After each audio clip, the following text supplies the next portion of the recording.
ಅಕಾಡೆಮಿಗೆ ಸ್ವಾಗತ. ನೀವೇನಾದ್ರೂ ಸರ್ಕಾರಿ ಹುದ್ದೆಯನ್ನ ಹುಡುಕ್ತಾ ಇದ್ದೀರಾ ಅಂತ ಹೇಳಿದ್ರೆ KMF ನವರು ತಿಂಗಳಿಗೆ 1 ಲಕ್ಷ ರೂಪಾಯಿ ತನಕ ಸಂಬಳ ಸಿಗುವಂತಹ ಕೆಲಸದ ಡೀಟೇಲ್ಸ್ ಅಂದ್ರೆ ನೋಟಿಫಿಕೇಶನ್ ಅನೌನ್ಸ್ ಮಾಡಿದರೆ. ಇದು ಯಾವ ನೋಟಿಫಿಕೇಶನ್, ಹೇಗೆ ಅರ್ಜಿಯನ್ನ ಹಾಕೋಬೇಕು, ಯಾವ್ಯಾವ ಜಾಬ್ಸ್ ಖಾಲಿ ಇದೆ, ಮತ್ತೆ ಎಜುಕೇಶನ್ ಏನ್ ಮಾಡಿರ್ಬೇಕು, ಇದೆಲ್ಲದರ ಬಗ್ಗೆ ಸಂಪೂರ್ಣ ಮಾಹಿತಿ ತಿಳಿಸ್ಕೊಡ್ತೀನಿ. ವಿಡಿಯೋನ ಕೊನೆ ತನಕ ನೋಡಿ.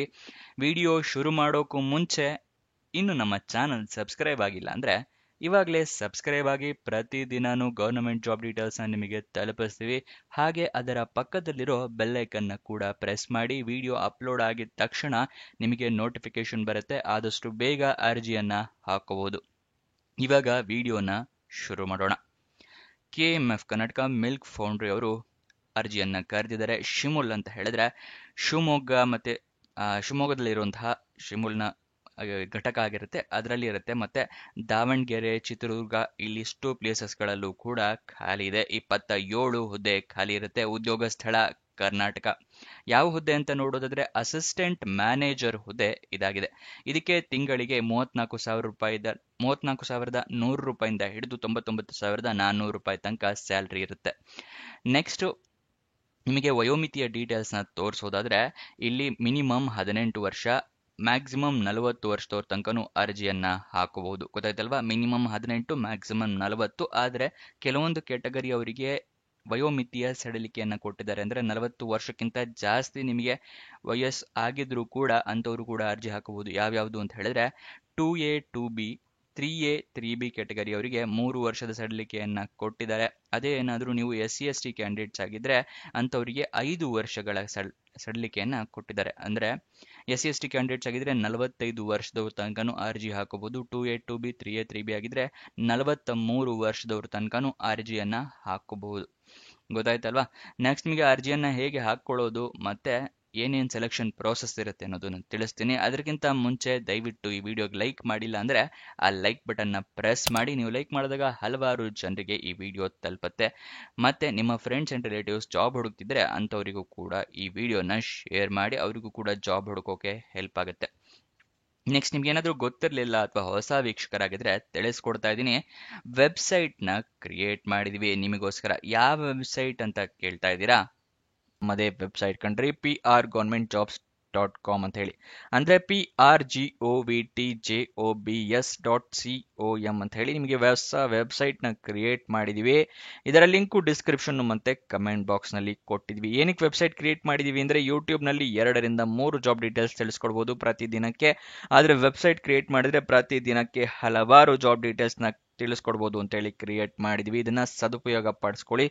ಅದ್ರ ಕಮೆಂಟ್ ಬಾಕ್ಸ್ ಅಥವಾ ಡಿಸ್ಕ್ರಿಪ್ಷನ್ ಇಂದ ಕ್ಲಿಕ್ ಮಾಡಿದ್ರೆ ಈ ರೀತಿ ಒಂದು ಪೇಜ್ ಓಪನ್ ಆಗುತ್ತೆ ನಮ್ಮ ವೆಬ್ಸೈಟ್. ಇಲ್ಲಿ ಕರ್ನಾಟಕ ಗೌರ್ಮೆಂಟ್ ಜಾಬ್ಸ್, ಇಲ್ಲಿ central government 10th pass 12th pass degree jobs, ಈ ತರ ಹಲವಾರು ಕೆಟಗರಿಯ ಜಾಬ್ಸ್ ಇದೆ. ನಿಮ್ಮ ಎಜುಕೇಶನ್ ಕ್ವಾಲಿಫಿಕೇಶನ್ಗೆ ಯಾವ್ದು ಸೂಟ್ ಆಗುತ್ತೆ ನೋಡಿ ಅದನ್ನ ಕ್ಲಿಕ್ ಮಾಡ್ಕೊಳ್ಳಿ. ಸ್ಕ್ರೋಲ್ ಡೌನ್ ಮಾಡಿದ್ರೆ ಕನ್ನಡದಲ್ಲಿ ಕೂಡ ಬಟನ್ಸ್ ಗಳನ್ನ ಕೊಟ್ಟಿದೀವಿ. ಕನ್ನಡ, ಇಂಗ್ಲಿಷ್ ಯಾವ್ದ್ರಲ್ಲಿ ಬೇಕಾದ್ರೂ ಕ್ಲಿಕ್ ಮಾಡಬಹುದು. ಸ್ಕ್ರೋಲ್ ಡೌನ್ ಮಾಡಿದ್ರೆ ಇಲ್ಲಿ Karnataka government jobs, central government 10th pass jobs ನ ಲಿಸ್ಟ್ ಗಳನ್ನ ಕೊಟ್ಟಿದೀವಿ. ಇಲ್ಲಿ ಎಲ್ಲಾ ಲಿಸ್ಟ್ ನ ನೋಡ್ಕೋಬಹುದು. ಇಲ್ಲಿ ಸ್ಕ್ರೋಲ್ ಡೌನ್ ಮಾಡ್ಕೊಂಡು ನೋಡ್ಕೋಬಹುದು. ಮೊಬೈಲ್ ನಲ್ಲಿ ಆಗಿದ್ರು ಅಷ್ಟೇ ಇದನ್ನ ಸ್ಕ್ರೋಲ್ ಡೌನ್ ಮಾಡಿದ್ರೆ ನಿಮಗೆ ಡೀಟೇಲ್ಸ್ ಸಿಗುತ್ತೆ. ಕೆಳಗಡೆ ಮೋರ್ ಜಾಬ್ಸ್ ಅಂತಿದೆಯಲ್ಲ ಇದನ್ನ ಕ್ಲಿಕ್ ಮಾಡಿದ್ರೆ ಇನ್ನು ಹಲವಾರು ಜಾಬ್ಸ್ ಓಪನ್ ಆಗುತ್ತೆ. ಕರ್ನಾಟಕ ಗೌರ್ಮೆಂಟ್ ಇಂದು, ಸೆಂಟ್ರಲ್ ಗೌರ್ಮೆಂಟ್ ಮತ್ತೆ 10th ಪಾಸ್ ಜಾಬ್ಸ್ ಇಂದು ಹಲವಾರು ಜಾಬ್ಸ್ ಡೀಟೇಲ್ಸ್ ಓಪನ್ ಆಗುತ್ತೆ. ಅದನ್ನ ಪಡ್ಕೊಳ್ಳಿ ಯಾವ ಜಾಬ್ ಡೀಟೇಲ್ಸ್ ಬೇಕು ಅಂತ. ಆದ್ರೆ ನೀವು ಕೇಳಬಹುದು ಈ ವೆಬ್ಸೈಟ್ ನಲ್ಲಿ ಜಾಬ್ ಡೀಟೇಲ್ಸ್ ಅಪ್ಲೋಡ್ ಆಗಿದ ತಕ್ಷಣ ನಿಮಗೆ ಹೇಗೆ ಗೊತ್ತಾಗತ್ತೆ ಅಂತ ಹೇಳಿದ್ರೆ ನಾವು ನಿಮಗೆ ವಾಟ್ಸ್ಆಪ್ ಮತ್ತೆ ಟೆಲಿಗ್ರಾಮ್ ಚಾನೆಲ್ ನಿಂದ ಲಿಂಕ್ ನ ಪ್ರೊವೈಡ್ ಮಾಡ್ತೀವಿ. ಸೊ ಅದನ್ನ ಫಾಲೋ ಮಾಡಿ. ಡಿಸ್ಕ್ರಿಪ್ಷನ್ ಮತ್ತೆ ಕಮೆಂಟ್ ಬಾಕ್ಸ್ ನಲ್ಲಿ ಈ ಸೋಷಿಯಲ್ ಮೀಡಿಯಾ ಚಾನೆಲ್ಸ್ ನ ಲಿಂಕ್ ಕೊಟ್ಟಿದ್ದೀನಿ ಡಿಸ್ಕ್ರಿಪ್ಷನ್ ನಲ್ಲಿ. ಅಲ್ಲಿಂದ ಕ್ಲಿಕ್ ಮಾಡಿದ್ರೆ ನೀವು ಟೆಲಿಗ್ರಾಮ್ ನ ಜಾಯ್ನ್ ಆಗ್ಬೋದು. ಅಲ್ಲಿಂದನೇ ಕ್ಲಿಕ್ ಮಾಡಿ ವಾಟ್ಸ್ಆಪ್ ಚಾನೆಲ್ ನ ಕೂಡ ಜಾಯ್ನ್ ಆಗ್ಬೋದು. ಪ್ರತಿದಿನ ಜಾಬ್ ಡೀಟೇಲ್ಸ್ ಅಪ್ಲೋಡ್ ಆಗಿದ ತಕ್ಷಣ ಈ ಜಾಬ್ ಡೀಟೇಲ್ಸ್ ಅಪ್ಲೋಡ್ ಆಗಿದೆ, ಇದರ ಲಿಂಕ್ ಅಂತ ಹೇಳಿ ನಿಮಗೆ ಪ್ರೊವೈಡ್ ಮಾಡ್ತೀವಿ. ಮತ್ತೆ ಕೊನೆ ದಿನಾಂಕ ಹತ್ತಿರ ಬರ್ತಿದ್ದಾಗೆ ಈ ಜಾಬ್ಸ್ ಕೊನೆಗೊಳ್ತಾ ಇದೆ ಅಂತ ಹೇಳಿ ಅದರ ಲಿಂಕ್ ಕೊಡ್ತೀವಿ. ನೀವು ಆದಷ್ಟು ಬೇಗ ಅರ್ಜಿಯನ್ನ ಹಾಕೊಳ್ಳಕ್ಕೆ ಹೆಲ್ಪ್ ಆಗುತ್ತೆ. ವಾಟ್ಸ್ಆಪ್ ಮತ್ತೆ ಟೆಲಿಗ್ರಾಮ್ ನ ಜಾಯ್ನ್ ಆಗೋದು ಮರಿಬೇಡಿ. ಇವಾಗ ಇದರ ಅರ್ಜಿ ಶುಲ್ಕ ಎಷ್ಟಿರುತ್ತೆ ಅಂತ ಹೇಳಿ ತಿಳ್ಕೊಳ್ಳೋಣ. ಅಂದ್ರೆ ಅಪ್ಲಿಕೇಶನ್ ಫೀಸ್ ಎಲ್ಲ ಕ್ಯಾಂಡಿಡೇಟ್ಸ್ಗಳಿಗೂ 1,000 ರೂಪಾಯಿಗಳ ಅರ್ಜಿ ಶುಲ್ಕ ಇರುತ್ತೆ. ಆದರೆ 2A 2B 3A 3B ಕ್ಯಾಂಡಿಡೇಟ್ಸ್ಗಳಿಗೆ 500 ರೂಪಾಯಿಗಳ ಅರ್ಜಿ ಶುಲ್ಕವನ್ನ ಇಟ್ಟಿರ್ತಾರೆ. ಇದನ್ನ ಆನ್ಲೈನ್ ಮುಖಾಂತರ ನೀವು ಪೇ ಮಾಡಬೇಕಾಗತ್ತೆ, ಗೊತ್ತಾಯ್ತಲ್ವಾ. ನೆಕ್ಸ್ಟ್ ಸೆಲೆಕ್ಷನ್ ಪ್ರೋಸೆಸ್ ವಿವರ ತಿಳಿಸ್ಕೊಡ್ತಾ ಇದ್ದೀನಿ. ಮೊದಲನೇದಾಗಿ ಲಿಖಿತ ಪರೀಕ್ಷೆ ಇರುತ್ತೆ, ಅದಾದ ನಂತರ ಇಂಟರ್ವ್ಯೂನ ತಗೋತಾರೆ, ಗೊತ್ತಾಯ್ತಲ್ವಾ. ಲಿಖಿತ ಪರೀಕ್ಷೆ ಮತ್ತು ಸಂದರ್ಶನ ಇದರ ಸೆಲೆಕ್ಷನ್ ಪ್ರೋಸೆಸ್ ಆಗಿರುತ್ತೆ. ನೀವು ಅರ್ಜಿಯನ್ನ ಹೇಗೆ ಹಾಕೊಳ್ಬೇಕು ಅನ್ನೋದನ್ನ ತಿಳಿಸ್ಕೊಡ್ತಾ ಇದ್ದೀನಿ. ಆನ್ಲೈನ್ ಮುಖಾಂತರ ಅರ್ಜಿಯನ್ನ ಹಾಕೋಬೇಕಾಗುತ್ತೆ. ಆನ್ಲೈನ್ ಅರ್ಜಿ ಹಾಕೋಕ್ಕೂ ಮುಂಚೆ ನೋಟಿಫಿಕೇಶನ್ ಸಂಪೂರ್ಣವಾಗಿ ಓದಲಿ, ಏನೇನ್ ಎಲಿಜಿಬಿಲಿಟಿ ಕ್ರೈಟೀರಿಯಾ ಇದೆ ಅಂತ ತಿಳ್ಕೊಂಡ ನಂತರ ಅರ್ಜಿಯನ್ನ ಹಾಕೊಳ್ಳಿ. ನೆಕ್ಸ್ಟ್ ಆ ನೋಟಿಫಿಕೇಶನ್ ಡೌನ್ಲೋಡ್ ಮಾಡೋದು ಕೂಡ ಇದೇ ವಿಡಿಯೋದಲ್ಲಿ ನಿಮಗೆ ಮುಂದೆ ತಿಳಿಸ್ಕೊಡ್ತೀವಿ. ನೀವು ಆನ್ಲೈನ್ ಅರ್ಜಿ ಹಾಕೋಕ್ಕೂ ಮುಂಚೆ ನಿಮ್ಮ ಇಮೇಲ್ ಐಡಿ, ಮೊಬೈಲ್ ನಂಬರ್ನ ಆಕ್ಟಿವ್ ಆಗಿರುವಂತಹದ್ದನ್ನ ರೆಡಿ ಇಟ್ಕೊಳ್ಳಿ. ನಿಮ್ಗೆ ಏನಾದರೂ ಜಾಬ್ ಸಿಕ್ಕಿದ್ರೆ ಇಮೇಲ್ ಅಥವಾ SMS ಮುಖಾಂತರ ಅವರು ಕನ್ಫರ್ಮ್ ಮಾಡ್ತಾರೆ. ನೆಕ್ಸ್ಟ್ ಯಾವ್ಯಾವ ಡಾಕ್ಯುಮೆಂಟ್ಸ್ ಬೇಕು ಅಂತ ಹೇಳ್ತಾ ಇದ್ದೀನಿ. ಮೊದಲನೇದಾಗಿ ID ಪ್ರೂಫ್ ಬೇಕಾಗುತ್ತೆ, ಆಧಾರ್ ಕಾರ್ಡ್, ವೋಟರ್ ID ಅಥವಾ ಪಾನ್ ಕಾರ್ಡು, ಎಜುಕೇಶನ್ ಕ್ವಾಲಿಫಿಕೇಶನ್ಗೆ ನಿಮ್ಮ ಮಾರ್ಕ್ಸ್ ಕಾರ್ಡು, ಸರ್ಟಿಫಿಕೇಟ್ಸು ಬೇಕಾಗುತ್ತೆ, ಫೋಟೋಗ್ರಾಫ್, ಪಾಸ್ಪೋರ್ಟ್ ಸೈಜ್ ಫೋಟೋಗ್ರಾಫ್ ಬೇಕಾಗುತ್ತೆ. ಇದಿಷ್ಟು ಡಾಕ್ಯುಮೆಂಟ್ಸ್ನ ರೆಡಿ ಇಟ್ಕೊಂಡಿರಿ. ನೆಕ್ಸ್ಟ್ ನಿಮಗೆ ಎಜುಕೇಶನ್ ಕ್ವಾಲಿಫಿಕೇಶನ್ ತಿಳ್ಕೊಬೇಕು ಅಂದರೆ ಇಡೀ ವಿಡಿಯೋನ ನೋಡಿದಾಗ ನಿಮಗೆ ಗೊತ್ತಾಗುತ್ತೆ. ಮಧ್ಯದ ತನಕ ನೋಡ್ಬಿಟ್ಟು ಅಥವಾ ಸ್ಕಿಪ್ ಮಾಡಿಬಿಟ್ಟು ನೀವೆಲ್ಲರೂ ಕಮೆಂಟ್ ಮಾಡ್ತಾ ಇರ್ತೀರ ಹಲವಾರು ಸಬ್ಸ್ಕ್ರೈಬರ್ಸ್, ಅದಕ್ಕೆ ಹೇಳ್ತಾ ಇದ್ದೀನಿ ಸಂಪೂರ್ಣ ವಿಡಿಯೋ ನೋಡಿ ಎಲ್ಲ ಡೀಟೇಲ್ಸ್ನ ತಿಳ್ಕೊಬಹುದು. ನೆಕ್ಸ್ಟ್ ಆನ್ಲೈನ್ ಅಪ್ಲಿಕೇಶನ್ ಹಾಕೋಬೇಕು. ಆನ್ಲೈನ್ ಅಪ್ಲಿಕೇಶನ್ನಲ್ಲಿ ಅಪ್ಲಿಕೇಶನ್ ಫಾರಮ್ನಲ್ಲಿ ಎಲ್ಲ ಡೀಟೇಲ್ಸ್ ಕರೆಕ್ಟ್ ಆಗಿದೆಯಾ ಅಂತ ಹೇಳಿ ಚೆಕ್ ಮಾಡ್ಕೊಳ್ಳಿ. ತಪ್ಪಿದ್ರೆ ತಿದ್ದುಪಡಿ ಮಾಡಿದ ನಂತರನೇ ಸಬ್ಮಿಟ್ ಬಟನ್ನ ಕ್ಲಿಕ್ ಮಾಡಿ. ಎಲ್ಲ ಡಾಕ್ಯುಮೆಂಟ್ಸ್ ಹೇಳಿದೆ ಅದೆಲ್ಲ ಡಾಕ್ಯುಮೆಂಟ್ಸ್ದು ಕೂಡ ನೀವು ಸ್ಕ್ಯಾನ್ಡ್ ಕಾಪೀಸ್ ಇಟ್ಕೋಬೇಕಾಗುತ್ತೆ. ಆನ್ಲೈನ್ನಲ್ಲಿ ಅರ್ಜಿ ಹಾಕೋದ್ರಿಂದ ಪ್ರಿಂಟ್ಔಟ್ ತಗೊಂಡ್ರೆ ಉಪಯೋಗ ಆಗೋದಿಲ್ಲ. ಮೊಬೈಲ್ನಲ್ಲೇ ಅರ್ಜಿ ಹಾಕ್ತೀರಾ ಅಂತ ಹೇಳಿದ್ರೆ ನೀವು ಎಲ್ಲ ಡಾಕ್ಯುಮೆಂಟ್ಸ್ನು ಫೋಟೋ ತೊಗೊಂಡಿಟ್ಕೊಳ್ಳಿ, ಅಪ್ಲೋಡ್ ಮಾಡೋದಕ್ಕೆ ಈಸಿ ಆಗುತ್ತೆ. ಇದೆಲ್ಲ ಅಪ್ಲೋಡ್ ಮಾಡಿದ ನಂತರ ಸಬ್ಮಿಟ್ ಬಟನ್ನ ಕ್ಲಿಕ್ ಮಾಡಿ. ಸಬ್ಮಿಟ್ ಕ್ಲಿಕ್ ಮಾಡಿದ ನಂತರ ನಿಮಗೇನಾದರೂ ಅಪ್ಲಿಕೇಶನ್ ನಂಬರ್ ಅಥವಾ ರೆಫರೆನ್ಸ್ ನಂಬರ್ ಏನಾದರೂ ಬಂದರೆ ಅದನ್ನು ಬರೆದಿಟ್ಕೊಳ್ಳಿ ಅಥವಾ ಸ್ಕ್ರೀನ್ಶಾಟ್ ತೊಗೊಳ್ಳಿ, ನಿಮ್ಮ ಫ್ಯೂಚರ್ ರೆಫರೆನ್ಸಿಗೆ ಬೇಕಾಗುತ್ತೆ. ಅಪ್ಲಿಕೇಶನ್ ಓಪನ್ ಆಗಿದ್ದ ದಿನಾಂಕ 28 ಆಗಸ್ಟಿಗೆ ಓಪನ್ ಆಗಿದೆ. ಕೊನೆಯ ದಿನಾಂಕ 29 ಸೆಪ್ಟೆಂಬರ್ 2025 ಸಂಜೆ 5 ಗಂಟೆ ತನಕ ನಿಮಗೆ ಕಾಲಾವಕಾಶವನ್ನು ಕೊಟ್ಟಿರ್ತಾರೆ. ಅಷ್ಟರ ಒಳಗಡೆ ನೀವು ಅರ್ಜಿಯನ್ನು ಹಾಕೋಬೇಕು. ಆದಷ್ಟು ಬೇಗ ಹಾಕೊಳ್ಳಿ. ಕೊನೆಯ ದಿನಾಂಕ ಹತ್ತಿರ ಬರ್ತಿದ್ದಾಗೆ ಸರ್ವರ್ ಕ್ರ್ಯಾಶ್ ಆಗೋ ಸಾಧ್ಯತೆ ಜಾಸ್ತಿ ಇರುತ್ತೆ.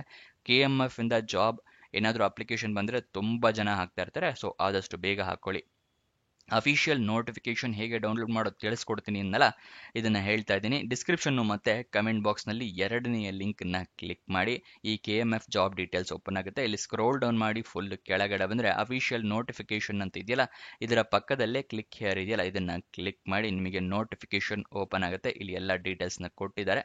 ಇದು ಎಲ್ಲಿ ಏನೇನು ಡೀಟೇಲ್ಸ್ ಇದೆ ಎಲ್ಲ ತಿಳ್ಕೊಂಡ ನಂತರ ಅರ್ಜಿಯನ್ನು ಹಾಕ್ಕೊಳ್ಳಿ, ಗೊತ್ತಾಯ್ತಲ್ವಾ. ನೆಕ್ಸ್ಟ್ ಅದರ ಕೆಳಗಡೆನೆ ಅಪ್ಲಿಕೇಶನ್ನ ಲಿಂಕ್ ಕೊಟ್ಟಿದ್ದೀವಿ, ಅಪ್ಲೈ ಆನ್ಲೈನ್ ಅಂತ ಇದೆಯಲ್ಲ, ಅದರ ಪಕ್ಕದಲ್ಲಿ ಕ್ಲಿಕ್ ಹೇರ್ ಇದೆಯಲ್ಲ, ಅದನ್ನು ಕ್ಲಿಕ್ ಮಾಡಿ. ಇಲ್ಲಿ ಈ ರೀತಿ ವೆಬ್ಸೈಟ್ ಓಪನ್ ಆಗುತ್ತೆ. ಇಲ್ಲಿ ನೀವು ಇನ್ಸ್ಟ್ರಕ್ಷನ್ ಅಂದರೆ ನೋಟಿಫಿಕೇಶನ್ ಡೌನ್ಲೋಡ್ ಮಾಡ್ಕೋಬೋದು ಇಲ್ಲಿಂದನೂ, ಮತ್ತು ನಿಮಗೆ ಇನ್ಸ್ಟ್ರಕ್ಷನ್ನ ಕೊಟ್ಟಿದ್ದಾರೆ. ಅದಾದ ನಂತರ ಇಲ್ಲೂ ಕೂಡ ಇರುತ್ತೆ ಏನೇನು ಕ್ವಾಲಿಫಿಕೇಷನ್ ಇರಬೇಕು ಅಂತ ಇಲ್ಲಿರುತ್ತೆ. ಇಲ್ಲಿ ಏನೇನು ಸ್ಟೆಪ್ಸ್ನ ಫಾಲೋ ಮಾಡಿ ಹೇಗೆ ರಿಜಿಸ್ಟ್ರೇಷನ್ ಆಗಬೇಕು ಅಂತಲೂ ಕೂಡ ಇರುತ್ತೆ. ಮುಂಚೆ ರಿಜಿಸ್ಟರ್ ಆಗಿದ್ದರೆ ಆಲ್ರೆಡಿ ರಿಜಿಸ್ಟರ್ಡ್ ಅಂತ ಕೊಡಿ. ರಿಜಿಸ್ಟರ್ ಆಗಿರಲಿಲ್ಲ ಅಂತ ಹೇಳಿದ್ರೆ ನ್ಯೂ ರಿಜಿಸ್ಟ್ರೇಷನ್ ಅಂತ ಹೇಳಿ ಕ್ಲಿಕ್ ಮಾಡಿ. ನಿಮಗೆ ಬೇಸಿಕ್ ಡೀಟೇಲ್ಸ್ನ ಇಲ್ಲಿ ಫಿಲಪ್ ಮಾಡಬೇಕಾಗಿ ಬರುತ್ತೆ. ಇಲ್ಲೆಲ್ಲ ಡೀಟೇಲ್ಸ್ನ ಫಿಲಪ್ ಮಾಡಿದ ನಂತರ ಸಬ್ಮಿಟ್ ಕೊಟ್ಟರೆ ನಿಮ್ಮ ರಿಜಿಸ್ಟ್ರೇಷನ್ ಆಗುತ್ತೆ. ಆಮೇಲೆ ನೀವು ಅಪ್ಲಿಕೇಶನ್ನ ಹಾಕ್ಕೋಬಹುದು. ಅಫಿಷಿಯಲ್ ವೆಬ್ಸೈಟ್ ಅಡ್ರೆಸ್ ಬೇಕು ಅಂತ ಹೇಳಿದ್ರೆ shimul.coop ಇದು ಅಫಿಷಿಯಲ್ ವೆಬ್ಸೈಟ್ನ ಅಡ್ರೆಸ್. ಅಲ್ಲಿಂದ ಕೂಡ ನೀವು ಜಾಬ್ ಡೀಟೇಲ್ಸ್ನ ತಿಳ್ಕೋಬಹುದು. ನೆಕ್ಸ್ಟು ಇದರ ಎಜುಕೇಷನ್ ಕ್ವಾಲಿಫಿಕೇಷನ್ ಏನಾಗಿರಬೇಕು ಅಂತ ತಿಳಿಸ್ಕೊಡ್ತಾ ಇದ್ದೀನಿ. BSc ಕಂಪ್ಲೀಟ್ ಆದವರು ಅರ್ಜಿಯನ್ನು ಹಾಕ್ಕೋಬಹುದು. ಇದಿಷ್ಟು ಈ ಜಾಬ್ನ ವಿವರ. ನಿಮಗೇನೇ ಡೌಟ್ಸ್ ಅಥವಾ ಕ್ವಶನ್ಸ್ ಇದೆ ಅಂತ ಹೇಳಿದ್ರೆ ಕಮೆಂಟ್ ಬಾಕ್ಸ್ನಲ್ಲಿ ಕಮೆಂಟ್ ಮಾಡಿ. ಮತ್ತು ಯಾವ್ಯಾವ ಹುದ್ದೆ ಇದೆ ಅನ್ನೋದನ್ನು ತೋರಿಸ್ಕೊಡ್ತಾ ಇದ್ದೀನಿ. ಅಸಿಸ್ಟೆಂಟ್ ಮ್ಯಾನೇಜರ್ F&F ಹುದ್ದೆ 3 ಖಾಲಿ ಇದೆ. ಎಕ್ಸ್ಟೆನ್ಷನ್ ಆಫೀಸರ್ ಗ್ರೇಡ್ 3 ಹುದ್ದೆ 5 ಖಾಲಿ ಇದೆ.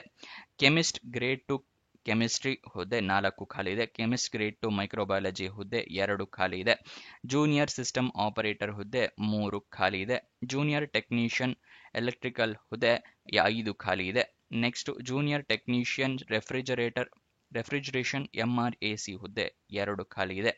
ಜೂನಿಯರ್ ಟೆಕ್ನಿಷಿಯನ್ ಬಾಯ್ಲರ್ ಅಟೆಂಡೆಂಟ್ ಹುದ್ದೆ 3 ಖಾಲಿ ಇರುತ್ತೆ, ಗೊತ್ತಾಯ್ತಲ್ವಾ. ಟೋಟಲ್ 27 ಹುದ್ದೆ ಖಾಲಿ ಇದೆ. ಕೊನೆ ತನಕ ನೋಡಿದ್ದಕ್ಕೆ ಧನ್ಯವಾದ. ಇನ್ನೊಂದು ಜಾಬ್ ವಿಡಿಯೋ ಜೊತೆ ಸಿಗೋಣ. ಬಾಯ್ ಬಾಯ್.